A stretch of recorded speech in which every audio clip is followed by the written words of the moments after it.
Bienvenue si vous nous rejoignez. Nous vous emmenons aujourd'hui au cœur de l'une des plus belles régions de France. D'un côté les Pyrénées, de l'autre l'océan Atlantique. Le Pays Basque a les traditions chevillées au corps. Des traditions défendues par une jeune génération de passionnés. L'un va relancer une conserverie de poissons disparue depuis 70 ans. Un autre va remettre au goût du jour la laine des brebis. Un troisième prépare une tablette de chocolat local basque. Tout simplement, un grand reportage signé Élodie Branson et François Gagnon.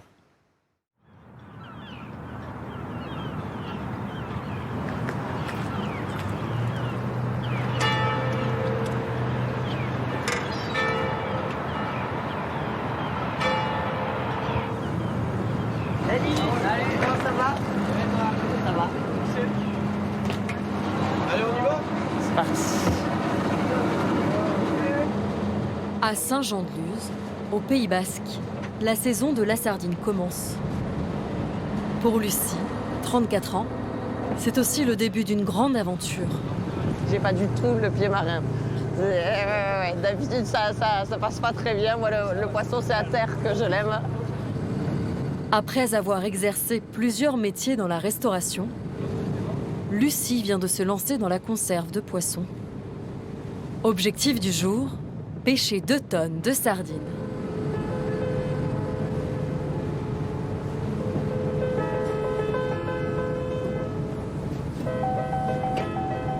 C'est dans ces moments-là qu'on se dit qu'on a fait le bon choix et qu'on est en train de vivre une grosse aventure, quoi.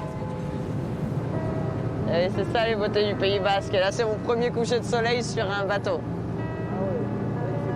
Il y a la mer, il y a la montagne, il y a tout ici.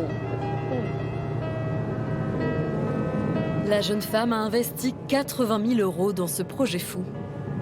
Car les conserveries traditionnelles ont quasiment disparu de la côte basque. Lucie veut y croire, et elle n'est pas la seule. Comme elle, une nouvelle génération de passionnés veut faire revivre les traditions du Pays basque. De cette région, on connaît souvent la carte postale. Mais il existe un autre Pays basque. Plus vrai, plus authentique.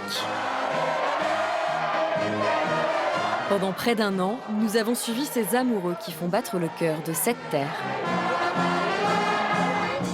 Vas-y, doucement. À la Bastide Clérance, près de Bayonne, Gabriel et Anaïs se sont mis en tête de faire renaître la tradition chocolatière locale. C'est bien fait en tout cas. Les 2 trentenaires vont tenter de remettre en marche des machines très anciennes. Moi j'ai grandi dans ce moulin, je suis passionné par tout ça depuis tout petit et moi je m'en fais une mission. Leur objectif, produire leur première tablette de chocolat made in Pays basque. Tac. Mais la tâche va s'avérer plus difficile que prévu. Et là c'est cassé. Ça, c'est des manèges tête rousse. À 38 ans, Muriel a tout plaqué pour revenir à ses racines basques. Elle se lance un défi, donner une 2e vie à la laine de brebis, l'or blanc du Pays basque. Vous pouvez pas rester les bras croisés et laisser tout ça partir à la poubelle. C'est pas possible. C'est trop beau. Objectif, proposer cette laine plus écologique à l'industrie textile pour remplacer le polyester. Mais va-t-elle réussir à convaincre des marques de la suivre? Car la matière innovante de Muriel est 3 fois plus chère que le polyester. Coucou! Ah, c'est pas plus chaud. T'espérais quoi que ça soit plus chaud? Enfin, Marie, 75 ans, et Anne-Catherine, sa fille, viennent pour la première fois sur la terre de leurs ancêtres. Voir de ce côté-ci de la mer, c'est un rêve qui se réalise. Elles sont nées de l'autre côté de l'Atlantique, au Québec. Jambon, c'est quoi en basque? Parce que je sens qu'on va en manger beaucoup. Udarzai Pico. Oui. Un voyage mémoriel qui s'annonce riche en émotions. Qui est le fils de Camille. Et les recherches généalogiques ont toujours un beau lot de surprises.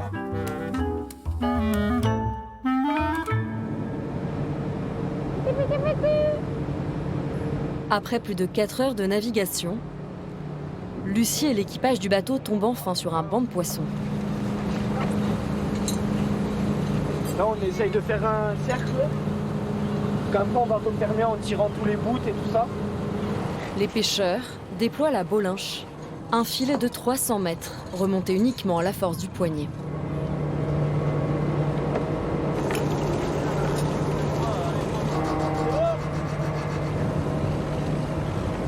On voit les écailles qui brillent avec la lumière. C'est génial, c'est incroyable de voir ça. Il y a 200 kilos de sardines. Oh là là. C'est bien ou c'est C'est parfait, on peut pas remplir plus.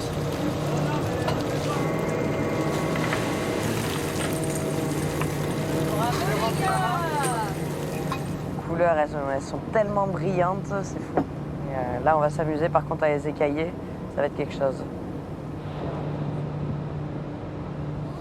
5, 10... Ah, ça me fait très peur, là. Le plus dur reste à venir, car Lucie est seule pour assurer toutes les étapes de la transformation jusqu'à la vente. C'est dans une ancienne ferme à canards qu'elle transforme tous les poissons locaux. Oh putain. Ah, voilà, ça va être mes meilleurs potes pendant 3 jours. Ce jour-là, elle doit mettre en boîte 400 kilos de thon frais récupérés à la criée de Saint-Jean-de-Luz.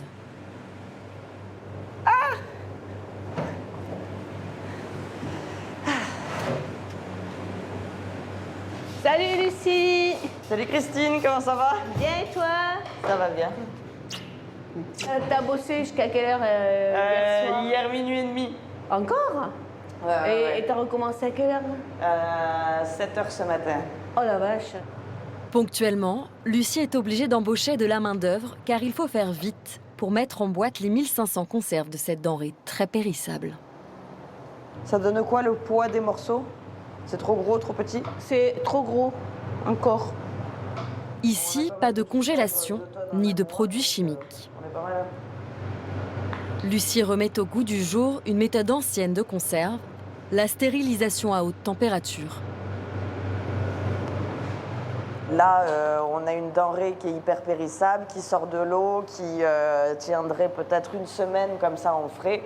Et en le transformant en conserve, on lui donne 4 ans de vie. La jeune entrepreneuse travaille 7 jours sur 7.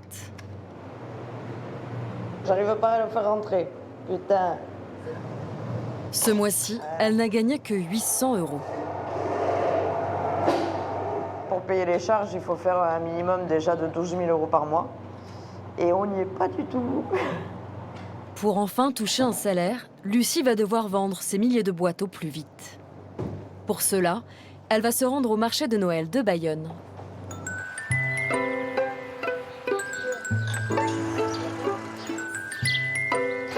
Dans le village de la Bastide-Clérance, Gabriel est lui aussi au tout début d'une belle aventure. À 35 ans, il est la 5e génération à vivre dans ce moulin du XIVe siècle. Un jour, par hasard, l'ingénieur découvre que ses aïeux y fabriquaient du chocolat. Avec Anaïs, sa femme, ils imaginent alors un projet fou: relancer la fabrication.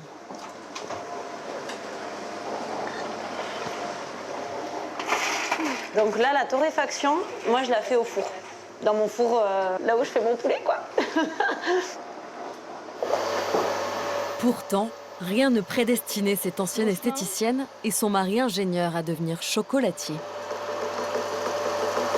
Ouais, voilà. Cette machine, elle permet d'enlever la peau de la fève. C'est ça qu'on récupère et on se sert que de ça en fait pour faire le chocolat après.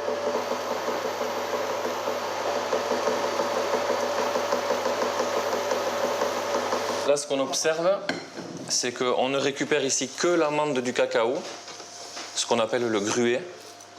Et ici, l'aspirateur, en fait, l'aspirateur nous a permis d'extraire toute la pellicule, toute la peau de l'enveloppe. Donc ça, c'est du déchet, on ne le met pas dans le chocolat. Et ici, l'amande, c'est ce dont on va se servir pour faire le chocolat. Anaïs et Gabriel travaillent avec les moyens du bord. Mais dans leur garage, ils cachent une mine d'or. 10 machines du début du XXe siècle. Là, c'est bon. Je la pose. Elle fait quoi cette machine? Celle-là, c'est la plus légère. Hein. Elle fait que 600 kilos environ. Cette antiquité est l'ancêtre de leur moulin à cacao maison. Une fois que les fèves sont torréfiées, si tu veux, on les met dans cette machine. Elles sont d'abord concassées en gros morceaux, les fèves, et ensuite elles sont vannées. C'est-à-dire qu'avec un système d'aspiration, on enlève la peau et les fèves concassées ressortent par ces deux tubes ici, sans l'enveloppe. La clavette, tu l'as où là? Aidé de son père et de son frère, Gabriel va tenter de redonner vie à ces machines. Ce projet, il met en valeur l'histoire de la famille, l'histoire du lieu, mais c'est aussi notre territoire. Le patrimoine qu'on a retrouvé, c'est le patrimoine basque aussi. Et on est assez, je peux pas dire fiers, mais on est heureux d'être porteurs de ça et de pouvoir mettre en valeur le Pays basque aussi grâce à ça. C'est un bout de l'histoire du Pays basque, mais aussi de la France, parce que le chocolat est arrivé en France par le Pays basque. C'est du patrimoine gastronomique et culturel du Pays basque. Mais pour y parvenir, le couple a besoin de trouver 100 000 €. Alors cet après-midi au moulin, c'est opération séduction. Bonjour, bonjour. Bonjour. Bonjour, bienvenue. Bonjour, messieurs, dames. On va vous raconter un petit peu l'histoire du lieu, l'histoire qu'on a retracée. En 1903, Jules Ozzy ouvre sa chocolaterie ici, dans cette partie-là. Et il se trouve qu'on a tout retrouvé. Donc c'est ce qu'on va vous présenter aujourd'hui. Allez, suivez-nous. Gabriel va tout donner pour convaincre le public de l'aider. Vous êtes dans l'ancienne fabrique de chocolat et dans la future, surtout, fabrique de chocolat. Et je vais vous montrer, alors c'est un petit peu notre trésor. C'est la première pièce qu'on a retrouvée. Donc c'est le fameux emballage de chocolat de 1900.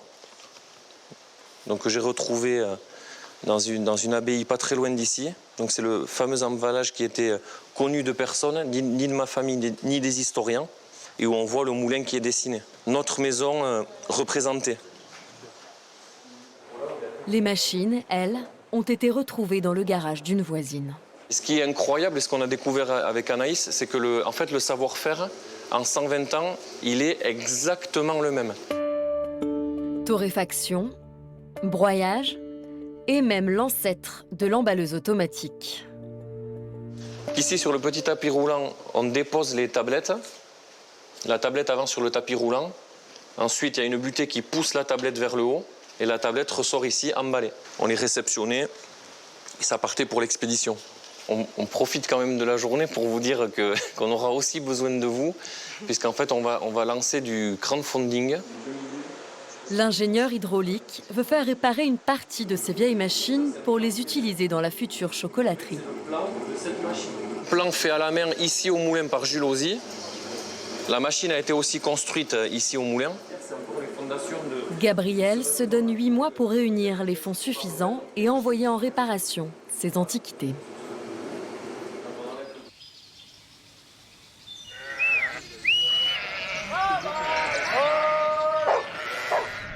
Ça, c'est des manèges tête rousse. Il y a encore quelques mois, Muriel travaillait dans un bureau, comme consultante dans l'aéronautique. À 38 ans, cette petite fille de berger basque a changé de vie pour revenir à ses racines. Bonjour. Ce matin, elle a rendez-vous chez Xavier, un éleveur de brebis de Laconne, une race spécifique des Pyrénées. Elle vient participer à la tonte annuelle. Et donc, tu en as 300, hein, c'est ça? Ici, 300. Ok, trop bien. D'après toi, avec 4 tondeurs, il y en a pour combien de temps, là, pour tout tondre et trier? Trier, je sais pas. Ah oui. Ça, c'est pas mon travail, ça, c'est le vôtre. Ouais. L'objectif de Muriel est de collecter plusieurs centaines de kilos de laine pour la transformer en matériaux naturels destinés à l'industrie textile. Nous, l'objectif là du tri d'aujourd'hui, c'est d'enlever ça, quoi. C'est d'enlever les gros pailleux, voilà, ce genre de choses. Là. C'est la dernière tonte de la saison pour nous, là. Ça y est, on a le camion qui est quasiment prêt à partir, il manque que ta laine. Jusqu'à présent, les 1200 tonnes de laine issues de la tonte partaient à la poubelle. Allez.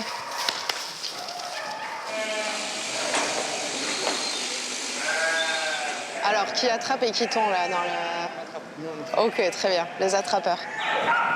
2 attrapeurs et 3 tondeurs professionnels ont été mobilisés. Car les 300 brebis, elles, ne comptent pas se laisser faire. Hop, hop. Là, c'est mort, là. C'est mort, là. C'est fichu, là. Là, ça va vite, hein. Et ouais. Les bergers doivent contraindre l'animal sans le blesser. Pour éviter le stress, ils disposent d'à peine 1 minute par bête. C'est comme nous, quand on a des kilos et des kilos de cheveux dessus, mais après, je dis bien une fois qu'on écoute. C'est un entretien annuel, quoi. Allez, hop, c'est parti. Pour ce grand tri annuel, la famille de Muriel vient lui prêter main forte. Donc en fait, la toison, normalement, elle est en un seul morceau. Ouais. Le but, c'est d'enlever les pailles et surtout ça, là. Donc ça, c'est les crottes. D'accord. Et du coup, voilà, non mais tu vois, tu fais comme ça, t'enlèves tout. Hein. Ah oui. D'un coup, ouais. Ah d'accord. C'est pour valoriser cette laine aux propriétés isolantes que Muriel est revenue sur les terres familiales. Le but, c'est que les bergers ne l'aient plus sur les bras, parce qu'ils n'ont pas le droit de la brûler, en théorie. Ils n'ont pas le droit de la jeter en déchetterie. Donc le but, c'est de la récupérer et de leur couvrir le frais de la tonte pour en faire des vêtements. Je dirais pas c'est le peau de panthère, t'imagines ça Regarde cette couleur. Donc ça va faire un super produit. Son ambition, proposer à la filière textile française un substitut naturel au polyester, issu, lui, du pétrole, mais beaucoup moins cher. Là, on va être à 350, 400 kilos. Ce qui est super. Et surtout, elle est très belle, quoi. Elle est vraiment très, très belle. C'est une bonne récolte. Alors maintenant, pour moi, le gros challenge, c'est d'aller voir les marques et puis de les convaincre d'utiliser cette matière, de leur expliquer toute l'histoire des bergers, du produit, toutes les propriétés naturelles de la laine et de les convaincre de l'utiliser pour en faire des manteaux. Allez, santé! À la vôtre. Après 4 heures de tonte, le plus dur commence pour Muriel, trouver des débouchés à son or blanc du Pays Basque. Dans quelques semaines, elle participera au grand salon du Made in France.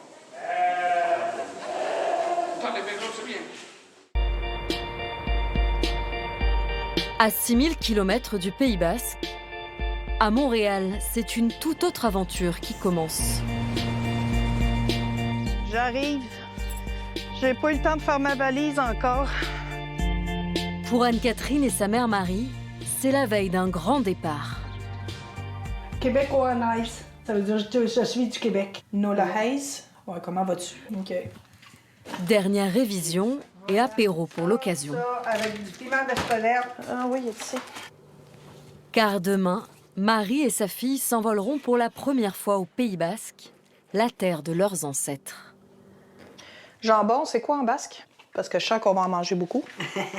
Udarzai Pico. Hein? Oui. Vous, je ne l'ai jamais utilisé, celui-là. Udarzai Pico. OK.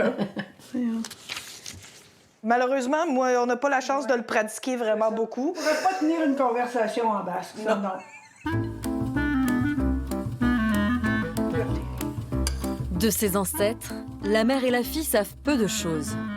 Ils étaient marins à Saint-Jean-de-Luz et seraient arrivés au Canada au XVIIIe siècle.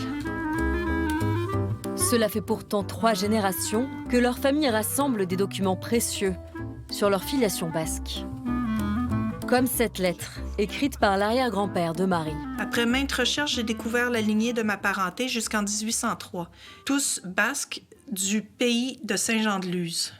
Ça, c'est Paul. Oui, c'est Paul. Il y a son béret basque. Puis c'est mon oncle Raymond aussi qui a son béret là, ici. OK. Ici, ça dit... Les 2 Québécoises veulent comprendre pourquoi leurs ancêtres ont quitté leur terre. Là, nous, on est de... Paul de Nathanaël. Nathanaël de Raspietzi, qui est le fils de Camille. Lui, il était marin. Puis après ça, on s'en va directement à Berpierre. Mais c'est là, on ne sait pas pourquoi il est parti. On n'a pas ses racines. Soit que la pêche n'était pas bonne. La pêche n'était pas bonne. Soit qu'il était recherché comme contrebandier. Puis que c'était facile de venir se cacher ici, puis que ça réglait bien des problèmes. Dès le XVIIe siècle, de nombreux Basques poussés par la pauvreté ont quitté la France pour tenter leur chance dans la pêche à la morue et à la baleine au Canada. C'est pour retrouver les traces de leur histoire familiale que mère et fille s'apprêtent à effectuer le voyage dans le sens inverse. Il reste ton béret? T'as-tu un béret? Oui, il est là. Moi, j'en ai pas, il faut que je m'en achète un. Oui. Toi, tu vas avoir un officiel béret. Ben là, il faudrait que tu t'en achètes un vrai, là. Tu peux pas faire semblant, là. Ça, c'est comme je le porte habituellement, mais à la basque, ce serait comme ça, sur le dessus. Puis les vrais bérets basques sont plus larges que ça. Mais ça ressemble à ça. Va falloir que tu t'en achètes un. Oui, toi aussi. Ouais. Super.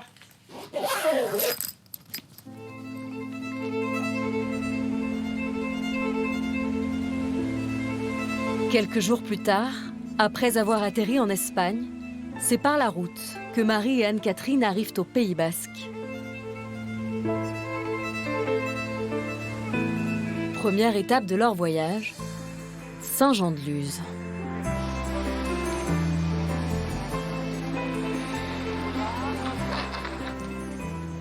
On l'entendait pas, la mer. C'est ici qu'on l'entend. Oh, regarde, il y a des roches en bas aussi. Il y a des roches. Ça sent l'air salin. Regarde les maisons sur les hauteurs. Je suis un peu émue, mais émue dans le sens agréable. C'est bien, c'est parfait. On risque même de revenir avec des coups de soleil. Hey! On va entendre la vague. Ouais, attends, ça en vient. Ça vient. Wouhou! Coucou! Ah, c'est pas plus chaud. Qu'à l'autre place. J'espérais quoi que ça soit plus chaud? OK, ici, ça va. Ah! Voir la mer, de ce côté-ci de la mer, c'est sûr, c'est un rêve qui se réalise. Je me dis que de traverser l'océan en 1798 jusqu'en 1805, c'était un peu de la folie. On est bien, il fait chaud ici, c'est beau.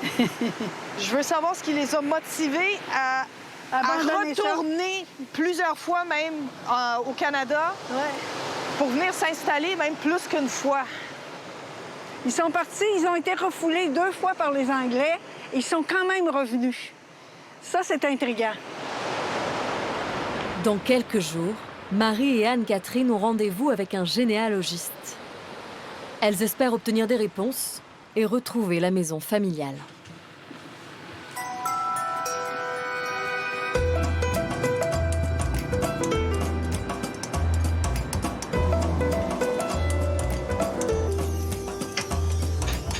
Sur le marché de Noël de Bayonne, hop, c'est parti.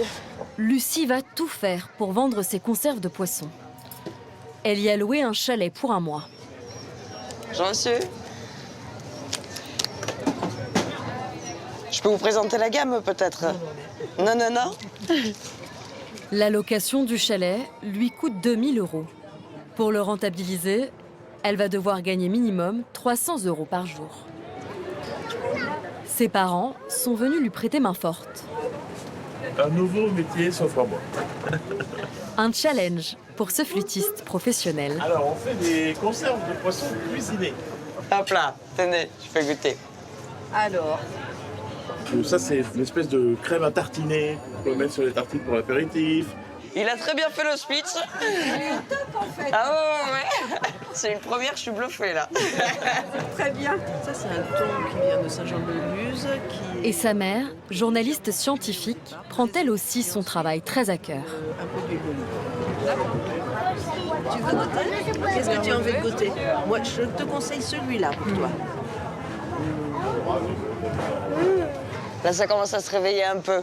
On va pouvoir commencer à bosser un petit peu. Bonjour, vous voulez venir goûter le poisson? Le marché n'est qu'un début. Là, vous avez le thon braisé. Thon braisé. La jeune femme voit déjà plus grand. Pour pouvoir vendre partout en France, l'objectif, c'est de développer la clientèle et gagner assez d'argent pour pouvoir embaucher du monde pour bosser avec moi. Refaire des petits toasts. Et pour conquérir la France, dans quelques semaines, elle tentera de séduire le palais de grand chef.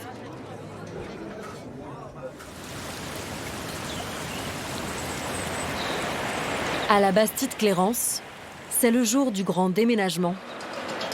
Top, top, top, top, top, top, top, top, top. Grâce au crowdfunding et un emprunt à la banque, Gabriel peut faire réparer ses machines. Au-delà d'être costaud, là, il faut être minutieux parce qu'il ne faut pas qu'on les fasse tomber maintenant, quoi. Yves, tire-toi. Vas-y, vas-y. Top. Doucement, doucement. Vas-y. N'abîme pas mes machines, hein. Non. Ce moulin à cacao est vieux de plus de 100 ans. Elle va pas riper, là? Comme cette vieille presse à beurre. La valeur de la machine, c'est inestimable. C'est des machines qui n'existent plus nulle part. En France, vous n'en verrez aucune. Voilà, c'est les 2 dernières qui existent. Un peu de nettoyage, un peu de peinture et c'est reparti pour 100 ans, c'est sûr. Ça se voit pas, mais en vrai, je suis trop content. Parce que ça y est, ça démarre.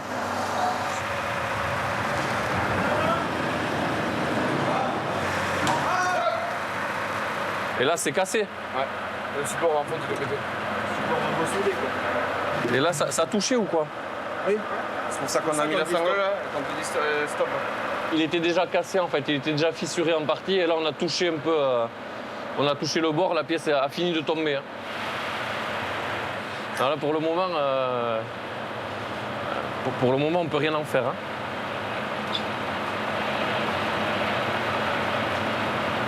En attendant que les machines soient prêtes, il faut peaufiner la recette du chocolat. Et c'est loin du Pays Basque, à Voiron, dans l'Isère, que Gabriel a trouvé de l'aide. Il se rend chez l'un des plus grands chocolatiers français, Stéphane Bonnat. Salut Gabriel, ça va? T'as fait bonne route? Oui, très bien, merci. Bon. Comment se porte le Pays Basque? Eh bien, ça va. Donc là, c'est la caverne d'Ali Baba, ici. Là, il y a du cacao de toute la planète. Le projet fou de Gabriel a conquis ce grand chocolatier. Il est jusqu'à présent le seul en France à travailler directement à partir de la fève. Ça y est, on est 2. On va pouvoir faire un club. On est deux dingues à vouloir restaurer des machines anciennes. Donc, au moins, si on nous emmène à l'asile, eh ben, on pourra se raconter des blagues. Moi, à chaque fois que je viens ici, je suis comme un enfant. Bon, c'est un rêve. C'est un rêve de voir ça, de voir ces machines tourner, les odeurs, quoi. C'est incroyable. Et surtout, le maître chocolatier a accepté de reproduire dans son usine la recette basque de Gabriel.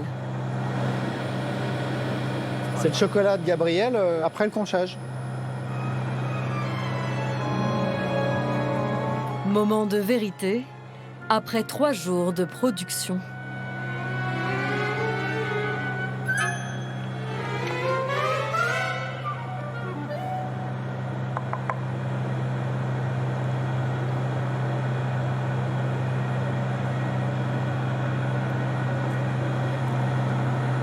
Ouais, moi ça me plaît. Hein.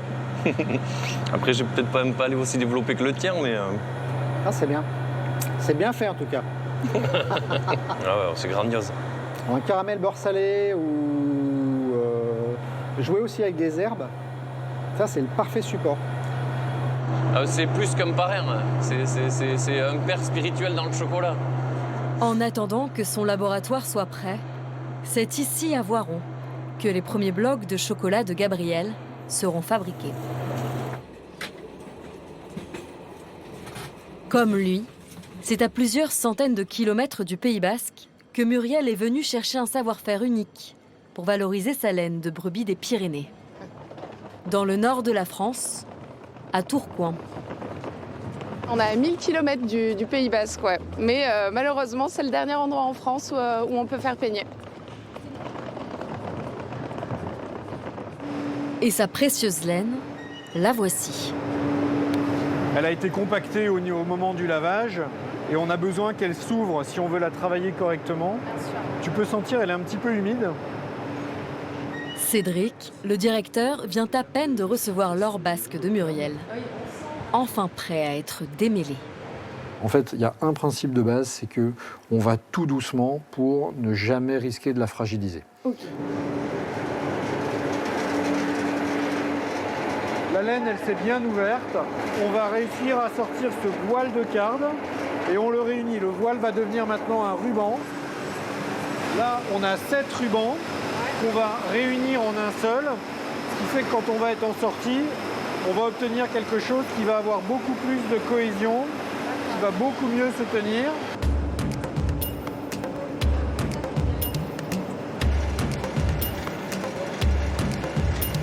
Étape après étape, la laine brute se transforme en ruban de plus en plus résistant.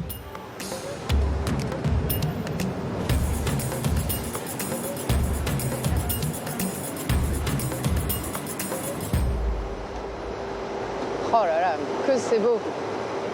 C'est marrant ça. Regarde un peu comme c'est beau. C'est magnifique. Bon, mais clairement, ouais, on pourrait pas le faire à la main. Enfin voilà, il y a un véritable savoir-faire, il y a plein d'étapes, c'est quand même super technique. C'est bientôt le produit fini, maintenant il faut la vendre. Donc il faut aller voir des clients, il faut aller expliquer en quoi c'est mieux que le polyester, que ça se travaille de la même façon. Donc prochaine étape, qui n'est pas évidente non plus, mais il faut y aller. C'est génial, c'est savoir-faire comme ça. Quelques semaines plus tard, Muriel a été sélectionnée pour participer à un grand salon parisien du Made in France.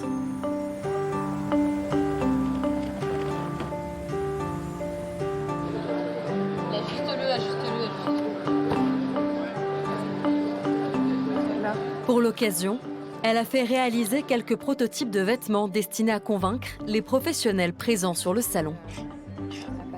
Mais son produit a un gros handicap. Il est 3 fois plus cher que le polyester. Donc j'ai créé ce produit qui est une alternative à la ouate de polyester qu'on utilise dans les manteaux. Au niveau du nettoyage, ça passe... Alors, au niveau du nettoyage, ça reste de la laine, mais le fait qu'elle soit mélangée, donc qu'elle soit thermoliée avec... Elle attire l'attention d'une marque de luxe. On travaille chez Balenciaga. Ok. Développement des composants. Ok, super. Donc, nous, on est très demandeurs de nouvelles mains de watts. Si vous pouvez nous envoyer des échantillons. Bah, écoutez, vous pouvez partir avec même. J'en ai plein et c'était le but. Vous pouvez même prendre une petite photo si vous voulez. En souvenir, c'est nos brebis hein, de chez nous. Allez-y. Bonne pioche pour la basque. Et cela ne va pas s'arrêter là. Voilà. Une autre marque haut de gamme semble intéressée par sa laine. Avec les coordonnées GPS des brebis, où les brebis vivent. Niveau traçabilité, là, on est bien. Hein. Oui, il n'y a pas mieux. C'est ça. Bah, c'est complètement le type de produit sur lequel on pourrait tenter. Il faudrait l'adapter un petit peu plus, la balzaciser, comme on dit chez nous. Mais il y a vraiment de l'idée, il y a un grand potentiel. Muriel espère bientôt conclure ses premiers contrats et voir sa laine enfin portée.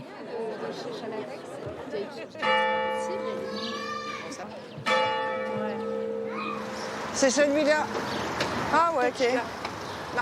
Après quelques jours au Pays Basque, Marie et Anne-Catherine ont rendez-vous à Saint-Jean-de-Luz avec une cousine éloignée. Bonjour. Adélaïde? Oui, c'est ça. Ah. Enchantée. La cousine de Myriam que tu as rencontrée il y a quelques années. Oui, Anne-Catherine. Bonjour Anne-Catherine, oui. Vous êtes... Niri Abala. Niri Alaba. Souli Alabada. Elle essaie. Pour leur premier pas dans la ville de leurs ancêtres, Adélaïde va leur donner un petit cours de langue et de culture basque. Parce qu'il y a des formes dans certains volets? Oui, ça c'est le laouburu. Laouburu, c'est 4 têtes. Buru, c'est la tête. Laou, là, vous savez, laou. Et bat, bi, ilou, laou. Ça représente le Pays Basque, c'est la croix basque. On l'en voit partout sur les choses traditionnelles comme plus touristiques. On a pu dire, on a eu entendu que c'était les 4 éléments ou quoi. En fait, on n'en sait pas vraiment grand-chose. On sait juste que c'est un symbole archaïque qui existe depuis vraiment de très nombreuses années. Il y a aussi, voilà, ça c'est des bateaux qui sont encore en activité, ceux-là. Et là, on a la roune. C'est une mauvaise traduction, en fait, d'un mot basque, ok. La roune, ça vient de la réon. Donc c'est, on va dire, des bonnes terres, de bons prés. Et en fait, en français, comme ils ont entendu la roune, qui était un mot basque, ils ont entendu le la, ils ont dit tiens, ça va être la rune. Alors que la traduction française n'a rien à voir. J'ai l'impression de me raccrocher à l'histoire, à tout ce qui s'est passé avant moi. Ça fait le lien qui manquait. On commence à reconnecter des choses, puis j'aime ça. Là, parce que là, du coup, je peux pas... Ouais. Elles ont maintenant rendez-vous avec un généalogiste qui a commencé à travailler sur leur histoire familiale. Hey, Peyo! Monsieur Peyo! Oui. Bonjour! Et Gonan! Anguille? Anguille! Bye! Bye, ah oui, bye! Un petit peu. C'est le moment le plus important du voyage. Peyo a mis la main sur des documents précieux. De Camille, de la ville de Miquelon, Pierre d'Araspe. Acte de naissance, acte de mariage, l'origine basque des Québécoises ne fait aucun doute. Mais reste-t-il des traces de la présence de leurs ancêtres? Est-ce qu'on a un attachement particulier, les d'Araspe, avec une maison ou certaines maisons à Saint-Jean-de-Luz ici? Alors pour les ancêtres que j'ai pu retrouver, on a 2 maisons principales qui étaient des maisons de famille. Donc l'idée c'est de vous amener un petit peu sur les traces de ces maisons, de ce qui peut éventuellement en rester. Voilà, pour que tout ça puisse prendre un peu plus corps. Allez! Direction le bord de mer. Les 2 femmes vont avoir une drôle de surprise. Il faut faire preuve d'un petit peu d'imagination et imaginer que sous toute cette longue bande de sable et de plage, mais se dressait une partie de la ville et du quartier de la côte. OK, ils ont défait une partie de la ville pour faire la plage. Mais en fait, ça s'est fait pendant des siècles. C'est principalement dû à la montée des eaux, à l'érosion. Et donc la maison, elle était peut-être à l'extrémité du quartier Iturburu qui se prolongeait ici au niveau de la plage. Maintenant, ce qu'on voit, c'est le Pays basque carte postale. Puis surtout ici avec les hôtels de bain de mer. Mais ça n'a pas toujours été ça, loin de là. Pierre d'Araspe, leur ancêtre, a quitté le Pays basque à la fin du XVIIIe siècle.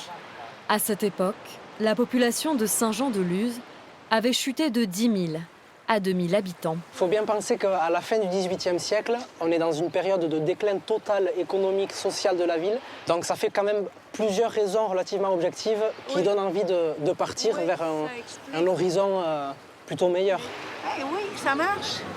C'est très, très cohérent, très logique. C'est des morceaux qui nous manquaient. Oui, c'est ça. Elle commence à reconstituer le puzzle familial. Mais Peyo leur réserve une autre révélation. Attends, laisse-moi passer. Après 8 mois de travail, Là, il va falloir la chocolaterie d'Anaïs et Gabriel commence à prendre forme. On va bien la nettoyer et on va la réutiliser dans l'espace boutique où on mettra toutes les tablettes de chocolat dessus.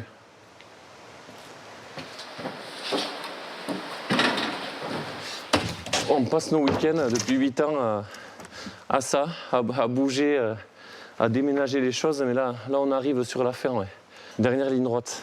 Qu'est-ce que j'ai entendu? C'est la dernière, hein? Tu l'as dit, hein? C'est la dernière, il l'a dit, vous êtes témoin. Mais le couple a accumulé beaucoup de retard. Initialement, on devrait ouvrir dans 3 jours. Donc on n'est pas prêt, on n'est pas prêt du tout. On n'est pas prêt du tout. Mais c'est pas grave. On ne se décourage pas. On n'ouvre qu'une fois et on ne veut pas le faire n'importe comment. Donc là, on s'accroche, on y est tous les jours, on ne se décourage pas, on ne se fâche pas, on n'a pas le temps. Et puis on verra après, mais il faut qu'on ouvre, mais qu'on ouvre bien. Ils ont tout de même reçu la première machine restaurée. Une emballeuse automatique. Je rate qui est tout, tac, tac, tac. Tu vas la brancher? Ouais, on va enlever ça. Trop bien.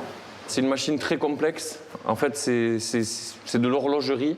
C'est un petit moteur qui entraîne toute la machine. Donc, c'est beaucoup de d'axes, etc., etc. Donc, on devrait s'en sortir, mais c'est pas gagné encore. Hein.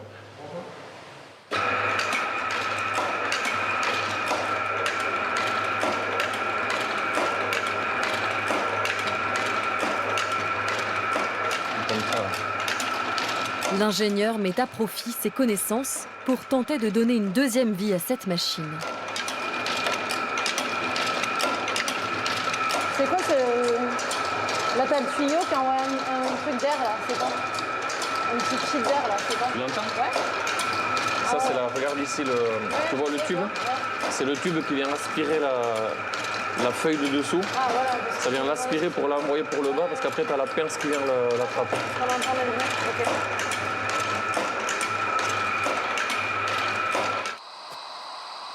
Gabriel et Anaïs espèrent pouvoir enfin ouvrir leur chocolaterie dans quelques semaines.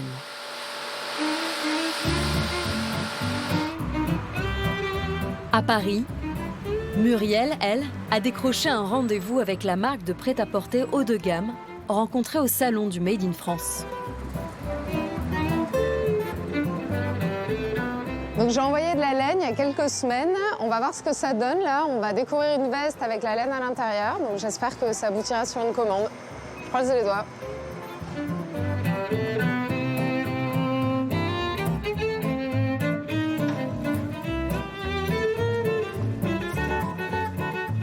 Salut Muriel. Bonjour. Tu vas bien? Ça va et toi? Ouais. Bienvenue chez Balzac. Merci beaucoup. Je suis ravie d'être là. Nous aussi, on est ravis de t'avoir. Donc, je te présente l'équipe. Donc, Marion. Enchantée. Donc, elle est juste là. Oh oui. Donc, on a reçu le proto il y a pas très longtemps. Donc, ça donne ça. Super. Ah, c'est trop beau. Le motif est sublime. Hop, super. Oh, c'est trop beau. Trop chouette. Et puis ça, en plus, ça peut très bien marcher pour la mi-saison. En plus, avec la laine qui est thermorégulante. C'est vrai. On avait un peu tatillonné au début pour savoir si on allait partir sur la doudoune ou sur autre chose. On avait pensé aussi à une housse d'ordinateur. Ouais. Mais finalement, on est plutôt parti sur cette veste et ça semble super bien fonctionner. Donc, c'est un super bon proto, je pense. Donc, on est super contents. Cool. Je suis vraiment ravie et quand même très soulagée que ça ait marché. C'est vrai que il y a quand même toujours un petit peu d'angoisse, jusqu'à avoir un produit fini. C'est vrai que c'est super chouette, quoi. Et puis en plus un très beau produit fini. Et peut-être que tu veux la passer? Je suis pas sûre de vous la rendre si je la passe. Mais oui, je veux bien. Tu seras une de nos ambassadrices comme ça. Ah alors là, écoute, l'ambassadrice de la Côte Basque, je la mettrai tous les jours, c'est promis. Ah ouais, non mais elle est trop belle. Ah ouais, non mais j'adore. Ouais, c'est la... Bon je vais vous la rendre. Merci beaucoup. Cette veste, elle sera vendue aux alentours de 150, 200 euros. C'est le coût de la laine française, de la laine basque, et puis elle sera prête en septembre. Ça sera pour la collection de septembre. Et le travail de double. Pour confectionner les premières vestes, la marque commandera plus d'1 tonne de laine. Ou au Pays Basque, vous êtes les bienvenus. À bientôt. Un bon début pour Muriel.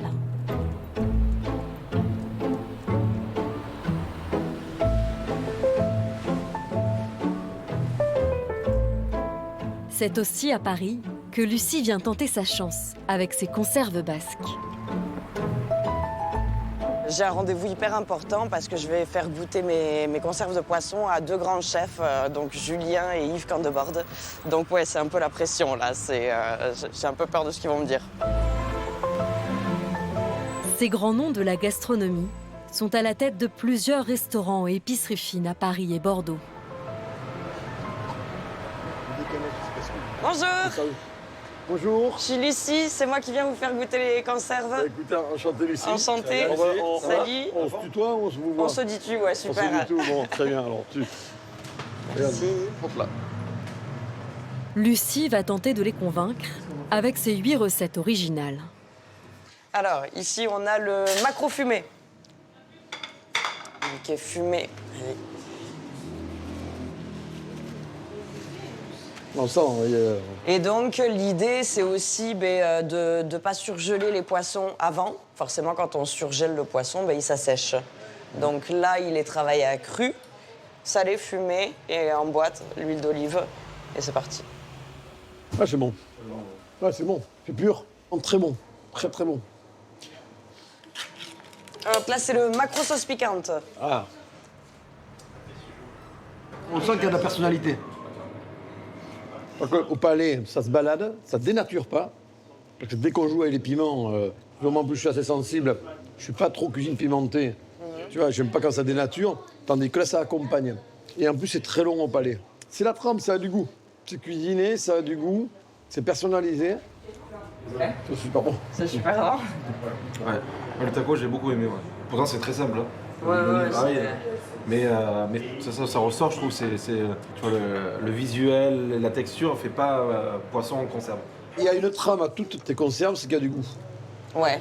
Alors, pour en avoir fait beaucoup, pour avoir fait des essais, arriver à faire de la cuisine, la mettre en conserve et qu'après, elle garde l'âme qu'elle avait quand on a cuisiné, c'est pas facile du tout. Et là, vraiment, on sent qu'il y a de l'âme, on sent qu'il y a du caractère. Ouais. Et en plus, quand tu arrives à faire un résultat comme ça au bout d'une année, moi, je pense que le chemin va être long, mais le chemin est quand même déjà bien illuminé. Et bah, c'est très gentil. Bien clair. Merci beaucoup. Et tu fais ça tout seul ou t'as ton mari avec toi? Non, je suis toute seule.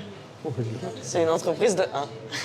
Félicitations. Merci beaucoup, c'est gentil. Tu nous as régalé le ventre et l'esprit. Et c'est pas mal ça.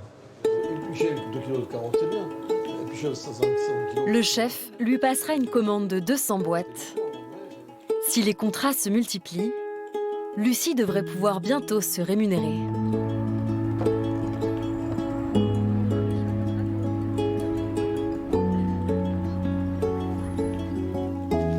En fait, l'allée de platane qui a été conservée. À Saint-Jean-de-Luz, Marie et Anne-Catherine poursuivent leur voyage. Donc la maison que vous avez juste en face, c'est la propriété, le domaine Etchebiaga. C'est resté dans la même famille, donc dans votre famille jusqu'en 1839. Okay. Et en 1839, ça a été vendu à un monsieur qui a été maire de Saint-Jean-de-Luz pendant 30 ans. Il y a une maison qui se rattache à la famille. Oui. Puis une belle maison.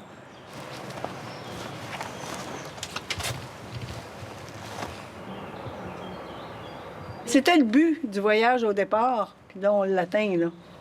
Ouais, c'est chic. Je sens qu'il va y avoir quelques Québécois qui vont passer dans les cours ici. Ça se pourrait. Ça se pourrait. Faudra avertir les voisins. Mais l'enquête d'Anne-Catherine et Marie n'est pas terminée. Direction cette fois le Pays basque espagnol pour découvrir la suite de leur histoire. Elles ont rendez-vous à Pasaia, sur l'un des plus grands chantiers navals historiques en cours. J'espère que les ancêtres avaient meilleure tête. Ça pouvait ressembler. Ici, depuis 10 ans, on reconstruit à l'identique un baleinier basque datant de 1563. Retrouvé au large du Canada, le San Juan est reconstitué pièce par pièce avec les matériaux de l'époque. Qu'est-ce qu'il y a là? Oh oh! C'est une grosse bête. C'est impressionnant. Avec ses 28 mètres de long, il s'agit de la plus ancienne baleinière que l'on connaisse. Dès le XVIe siècle, les navigateurs partaient pour 6 mois de traversée, direction le Canada. À cette époque, les Basques étaient les maîtres de la chasse à la baleine en Amérique du Nord. C'était des bateaux qui allaient aux glaces, qui étaient particulièrement résistants. Avec la coque, oui. Particulièrement avec des grosses sections et surtout des coques en chêne. Oui. C'est les marins basques qui ont été les premiers. Ils étaient dans l'estuaire du Saint-Laurent, mais ils allaient beaucoup plus haut, justement au Spitzberg. Et au Spitzberg, on est proche du cercle polaire et les conditions de navigation sont très très difficiles. Ouais, c'est plus gros que je pensais, mais de là à dire que j'irai vivre quelques mois dessus en mer, je crois pas. Ils sont peut-être un peu plus courageux que moi là-dessus. Signe du destin, ce bateau a été retrouvé à quelques kilomètres de chez Marie et Anne-Catherine. Les baleines, elles passaient comme ça et elles venaient mettre bas dans l'estuaire du Saint-Laurent. Là, vous avez l'île de Terre-Neuve et c'est cette baie-là dans laquelle on a retrouvé le San Juan, qui avait comme mission de ramener l'huile de baleine. L'huile de baleine, c'était l'or des Basques. Ça servait pour éclairer les villes, ça servait pour traiter la laine, pour traiter le cuir. Enfin, c'était un des produits d'exportation basque. Bye. Regardez-moi, c'est ici que ça se passe. Milichke, on double. Allez, on est là, Itcholi. Bye. Voilà. Il va pas nous faire appel de phare, ouais.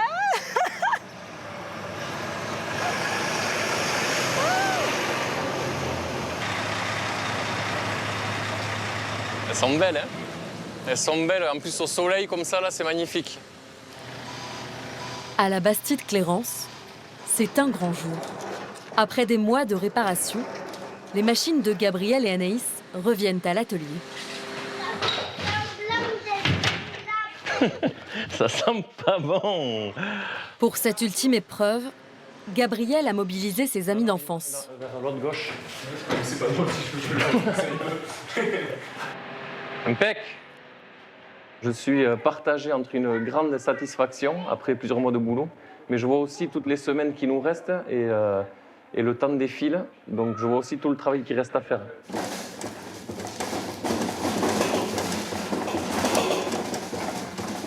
On fait chin-chin, un chin-chin de chocolat. À bientôt, Chin. À bientôt. On voit le bout du tunnel. On mange du chocolat parce qu'il nous fout de l'énergie, parce qu'on n'a pas fini encore. Ouais, parce que notre chocolat, il va donner de l'énergie, alors il faudra venir le chercher chez nous. Ici, toi. Dans quelques semaines, le couple va enfin pouvoir ouvrir les portes au public et faire revivre la tradition chocolatière basque.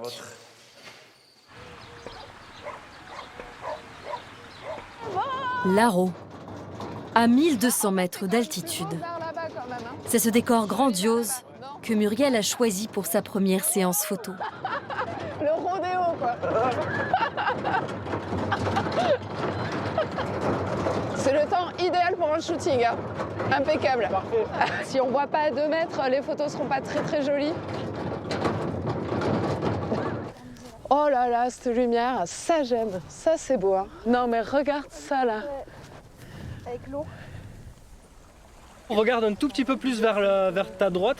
Le visage, ouais voilà, comme ça. Très bien Sarah. Magnifique.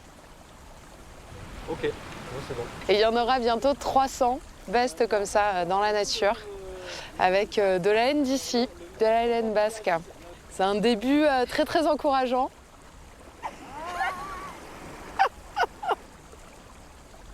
Et donc ça, ça sera les photos qui iront sur le site de la marque pour présenter la veste. Okay. Franchement, de voir la veste ici, à l'Aro, voilà, avec mon histoire, la cabane de mon grand-père pas loin, ça a un côté chouette, un côté émouvant. Pari réussi pour Muriel. Sa ouate de laine de brebis basque a de beaux jours devant elle.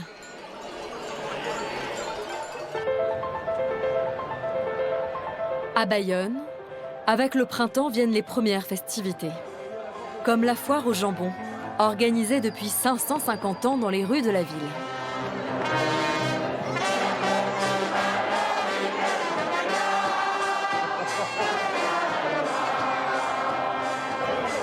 Un rendez-vous que bien sûr Anne-Catherine et Marie ne pouvaient pas manquer. Oh, les traînières!